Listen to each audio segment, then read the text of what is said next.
Hello and good evening. I'm Melisa Idris. Welcome to Consider This. This is the show where we want you to consider and then reconsider what you know of the news of the day. The United States has entered the fray. Yesterday, Washington launched airstrikes on Iranian nuclear facilities in support of Israel, marking the first direct U.S. military action in the widening Israel-Iran conflict. This comes 10 days after Israel's unprecedented strikes targeting Iran's nuclear infrastructure and senior military leadership. The intervention by the United States has sparked fears of a full-blown regional war. So is the region spiraling towards yet another prolonged and destabilising conflict?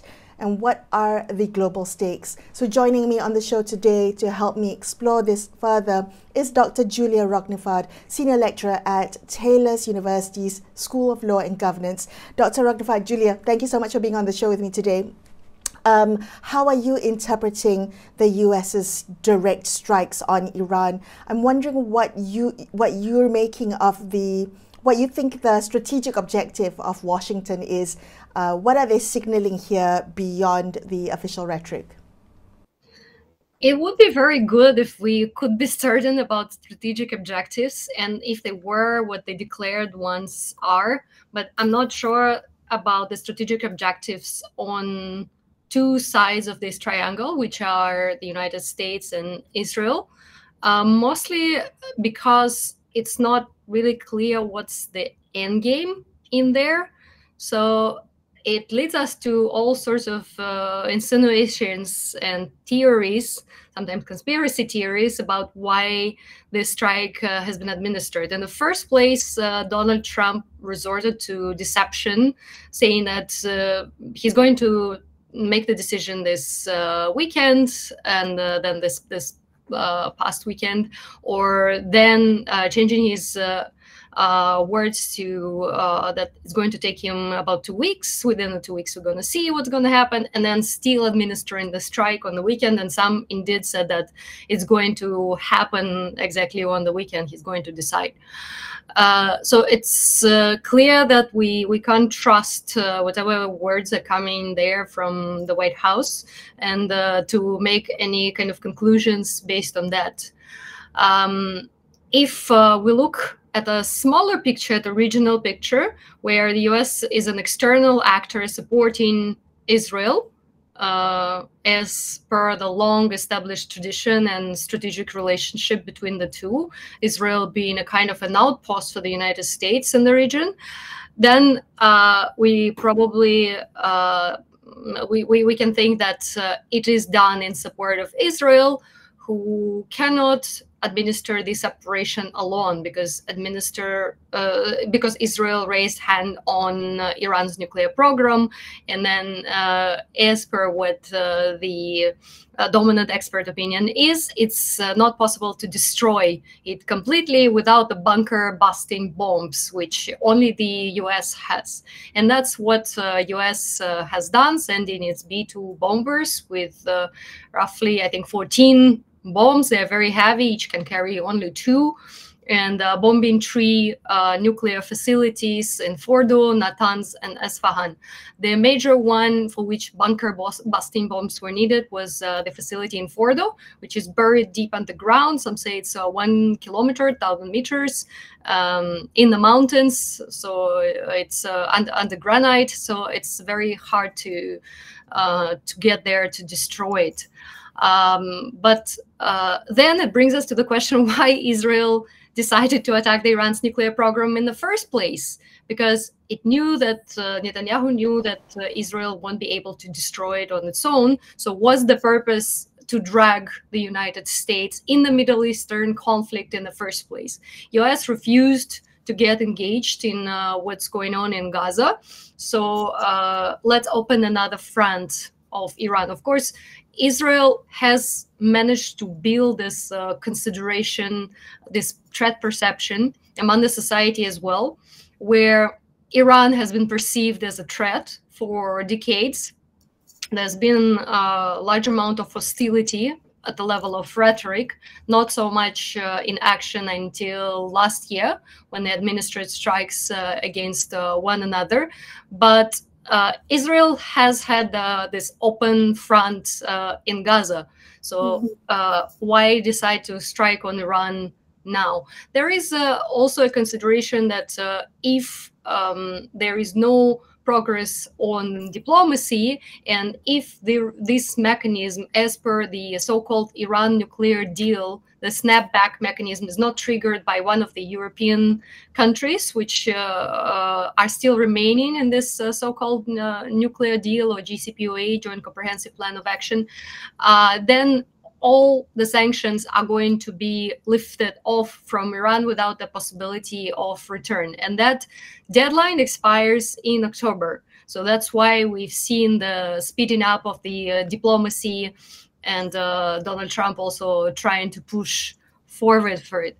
But yeah, that's what Israel probably was trying to prevent. But again, the threat was not imminent here for Israel. And there, maybe we should look at the bigger picture, because it's not what I think, it's not about Israel alone for the United States, but if we take our gaze away a little bit and look at the global affairs, the US currently stands in the position of this withering hegemon who is trying to prove very hard that they still got it. And this is how it looks, and it doesn't look very pretty, because by this, Trump is engaging US in another unnecessary war, which he promised that it's not going to happen. Right. Is this bringing back memories of the US entanglement in West Asia, most notably the 2003 invasion of Iraq? I'm just wondering how now will you see the retaliation, the risk? Are we on the brink of a much larger regional war? And if anything, Julia, what might pull us back from that edge? Yeah, these days they invoke the case of Iraq very much, because it was also politically directed, that invasion, and there were half-truths about what was actually going on in Iraq. There was no weapons of mass destruction. There was knowledge of the intelligence community. There was technical knowledge, but no one wanted to, though the warmongers did not want to rely on that. And it seems it was already too far back that we can just disregard that example and do the same again, even though I think logically looking at this, if Iran were to possess a nuclear weapons or this breakthrough capability, then it would at least, at the very least, threaten to strike Israel with it in response to what happened, or the US facilities, but I think Israel in the first place, which proves again that Iran does not have it, and it didn't reach this breakthrough capacity, which it would need to build a bomb within a few days. So it's not there. It was for the purpose of warmongering. It made us, it brought us very far from diplomacy, unfortunately. And yes, it looks like there could be escalation into a major regional war. Although the US still administered this strike against the nuclear facilities, somehow with a warning that Iran was ready to that. Iran took away the centrifuges, the enriched uranium. So technically, US stroke at hit the empty facilities. And it gave Trump an opportunity to brag about obliterating Iran's nuclear program, which actually can be rebuilt within reasonable terms. And also it gave him an opportunity, it gave Trump an opportunity to look victorious. This little victorious war, this little blitzkrieg, but it doesn't entail any serious consequences for the nuclear program, which again can be rebuilt. Right. At the same time, we can see that the US is not, by this kind of surgical strike, you can say, the US is not willing to engage into further escalation, is not willing to get dragged into a broader Middle Eastern war. So unless there is a blockade of the Strait of Hormuz on the part of Iran, and that would entail probably involvement of the Persian Gulf nations, which would be very concerned for their oil exports, then most likely it will still be concentrated to the strikes between Iran and Israel, and Iran maybe to a lesser degree striking the US assets in the region, which they are still there, although many people have been evacuated.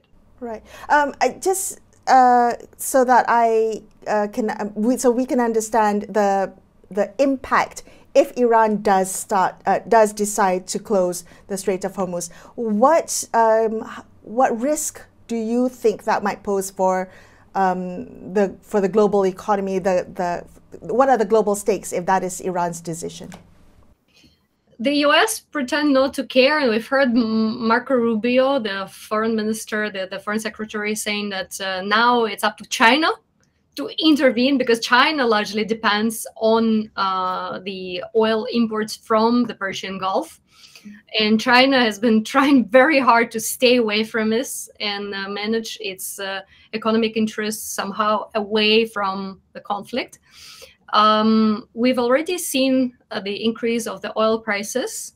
And if the escalation continues, then yes, of course, it could have a large impact. The US can indeed put up a good face, saying that they don't care, because actually they phased out most of the Middle East exports, Middle East imports, except for a little bit from Saudi Arabia and I think some other countries, while most of its oil import comes from the Western Hemisphere. But as for the oil market as a whole, oil and gas market, that would be a strong impact. And I don't think even the US, even though they are spared of this price fluctuation because they don't import oil from there, that would be a problem. And also, we are reaching this situation in such circumstances that another major oil and gas exporter, which is Russia, has been entangled in the war with Ukraine. So there is no possibility to do like it was done before, that there is some tension with Iran, so we go and diversify to Russia, which can boost its production, and then the other way around. Or maybe the Middle Eastern countries, the Persian Gulf countries, can boost their production. Because no matter how much they boost their production, if they can't export it because there is a debacle in the Strait of Hormuz, then how they are going to export it? They try to build some workaround pipelines. Saudi Arabia did this. Iran even tried to do this to bypass the Strait of Hormuz. But until now, it's only maybe up to 3% of the overall oil that is being exported from the Persian Gulf. And that's 1/5 of the global oil exports, 20% of it. So it's still been proven that it's very hard to bypass this important artery for the oil exports. And it's indeed what they call it, a choke point, because it's in the narrowest part. It's 40 kilometers only, which is easier to control. And it's not even necessary to use vessels, military vessels. It can be, Iran can resort to the use of mines as well. And it's 40 kilometers, and there's even a narrow part of 10 kilometers, the deepest one through which the heaviest tankers can pass through. So 10 kilometers, it's, according to any estimate, it's a pretty narrow area to control, and there can be enough disruption created there. And that makes sense, because Iran is a smaller nation. Of course, we know it's not a match to the United States in military capability, and even probably Israel in terms of their military capabilities. So it chooses this asymmetric ways to respond to this attack. Right. Julia, thank you so much for sharing some of your analysis with us. We appreciate you, particularly during the time of this developing news story. Dr. Julia Roknifard from Taylor's University School of Law and Governance there. We're going to take a quick break here on Consider This. We'll be back with more. Stay tuned.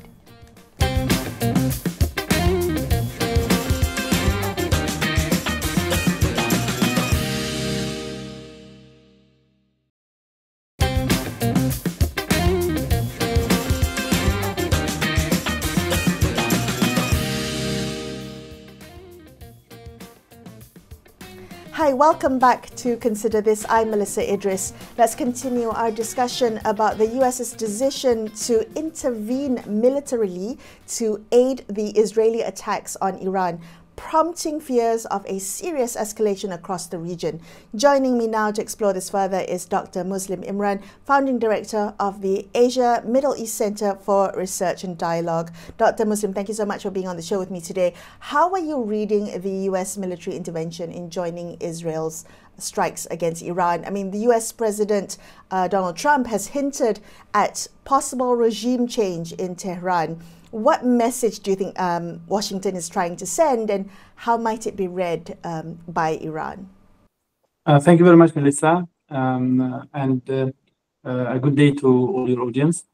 I think the Americans see the Middle East as their backyard. They don't tolerate any resistance in the Middle East. To some extent, it's very similar to Latin America. The United States has, over the last few decades, managed to undermine any resistance in the region, and it, to a large extent, controls everything that goes in the region. So the Iranians, the excess of resistance, the Houthis, Hamas, Hezbollah, and some other actors are in a way or another a challenge to this American hegemony in the region. So they use their allies, especially the Israeli regime, to undermine this challenge. It started in Gaza some 1.5 years ago. It was not an Israeli war to begin with. It was always an American war. If you remember, when the war started in October 2023, American frigates, destroyers, fighter jets, and arsenal was moved to the region, and it was very clear that they are trying to check any support for the Palestinian resistance. So the Americans now intervening in the ongoing war on Iran is nothing new. They were there from the beginning. They actually helped Israel throughout the past 1.5 years to fragment the fronts. They helped them. They assisted them in Yemen directly. They assisted them in Gaza and Lebanon through intelligence sharing, through supply of ammunition and other things. And now in the case of Iran, because Iran is a bigger challenge for Israel, the Americans are intervening directly. They, of course, needless to say, they are acting against international law. Iran has complied by all international regulations. It is actually one of the most cooperative countries with international agencies, especially nuclear agency. Meanwhile, the Israelis who possess nuclear arsenal do not cooperate with international agencies. They have violated many international resolutions related to their nuclear arsenal, and they feel entitled in the region. The Americans are trying to maintain their hegemony through the destruction of any challenge. So the talk about regime change is nothing new. They have done that in the past. They have done that to Iraq. They have done that to Libya, to Syria, and to many other countries. So it's not a new mantra. It has always been, part and parcel of the American foreign policy in the region. However, Iran is a bigger challenge. Right. Can I come back to that? But I do want to ask you, since opening this new front against Iran, has Israel had to scale down its military campaign in Gaza? I'm just wondering, how do we make sense of this shift in focus, not just from Israel militarily, but also in terms of world attention is now in Iran and no longer on Gaza? Of course, Israel has deployed some of its forces in other fronts, in the north especially, worrying about Hezbollah interference in the ongoing clash with Iran, in the West Bank as well. And of course, they have been more focused on countering Iran, and now especially that Iran is retaliating against the Israeli aggression. So this resulted in some sort of a minor vacuum, I would say, in the Israeli military presence in Gaza, which facilitated a lot of Palestinian resistance attacks on the Israeli army. Since the start of the ongoing confrontation between Israel and Iran, several Israeli soldiers were killed in combat in Gaza. The Palestinian resistance attacks the Israeli forces across, their presence in Gaza. There is a very viral video of a few Palestinian fighters chasing an Israeli tank using, simple AK-47s and other guns, meaning to say that, yes, it had a direct impact on the situation in Gaza. The Palestinian resistance is in a better position after the Iranian, retaliation against Israel.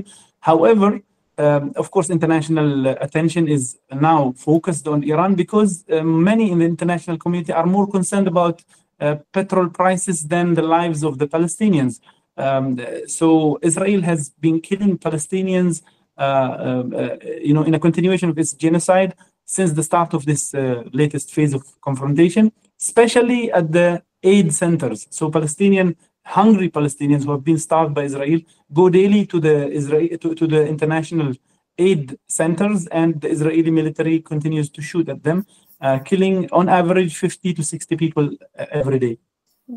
What do you think now will happen next? I mean, what are Iran's likely responses? You mentioned the axis of resistance. I'm wondering, is the axis of resistance fragmented, or are they still able to coordinate a credible and united response in response to the U.S. strike on Iran? We have to realize when we talk about the axis of resistance that there is another axis led by the United States in the region. It's just that it is so powerful, so hegemonic that people don't even notice it. A few days ago in the news, it was mentioned that Italy was sending some military vehicles and fighter jets to the region. So to the uninitiated, it sounds very weird. Why is Italy getting involved in such a conflict? It is because the Americans are leading an international military alliance called the NATO and are leading an international world order. So many of the Western powers are actually involved in the ongoing confrontation with Iran. You see the statements of the German officials. It's so provocative, so aggressive, and it sounds out of context because of all countries, why is Germany being so hawkish about Iran? But it tells you that the Americans are leading an international alliance. It's just that we don't see it. On the other hand, the Palestinian, Lebanese, Iraqi, Yemeni, and Iranian resistance forces have a good, working relationship, but they certainly don't have the same capabilities that the American, coalition has. However, they have been able to put up a challenge against the American hegemony in the region, and I think they coordinate, they work closely, they exchange experience, and most particularly in the confrontation with Israel. The Palestinians in particular have been very focused on undermining the Israeli regime's occupation and apartheid system. So for Iran and many other forces, intervention against Israel is actually a boost to this axis and a direct blow to the American hegemony in the region. How do you, specifically, what do you think will happen? How will Iran retaliate or react next? I'm just wondering what you're watching out for in terms of indicators, whether or not we're heading towards escalation or de-escalation. Many, of course, are talking about Iran closing down the Straits of Hormuz, and pressuring the whole international system by increasing the energy prices through an intervention in Hormuz and through a Yemeni intervention in the Red Sea and the Arabian Sea. But I would personally think that Iran is more focused on the main enemy in the region, which is Israel. Israel, in the eyes of Iranians, in the eyes of Yemenis, Palestinians, and many others in the region, is the largest American military base in the world. Some, of course, are talking about the military assets of the United States in the Gulf. Some 40,000 American soldiers exist there. Of course, Iran can strike some of these military bases in retaliation to the American aggression on Iran's nuclear facilities. But I would say that my personal assessment is that Iran will be more focused on the main American military base, which is Israel. Their strikes on Israel over the last 1 week have been very, very damaging to Israel's military capabilities. The Iranian missile system seems to be very, very functional, very precise. Many Israeli military assets have been completely damaged. Israel's air bases, Israel's command centers are under huge Iranian pressure. And most importantly, Israel's air defense system, which is made up of so many layers, Iron Dome, Arrow, THAAD, and so on, is now slowly collapsing. Not that it wasn't functioning well. It was functioning well, but the pressure of the high-precision Iranian missiles and drones is bringing the demise of this system. So I think if I were a decision maker in Iran, I would certainly focus on the main American military base in the region, which is Israel. Dr. Muslim Imran, founding director of the Asia Middle East Center for Research and Dialogue, there, wrapping up this episode of Consider This. I'm Melisa Idris, signing off for the evening. Thank you so much for watching, and good night.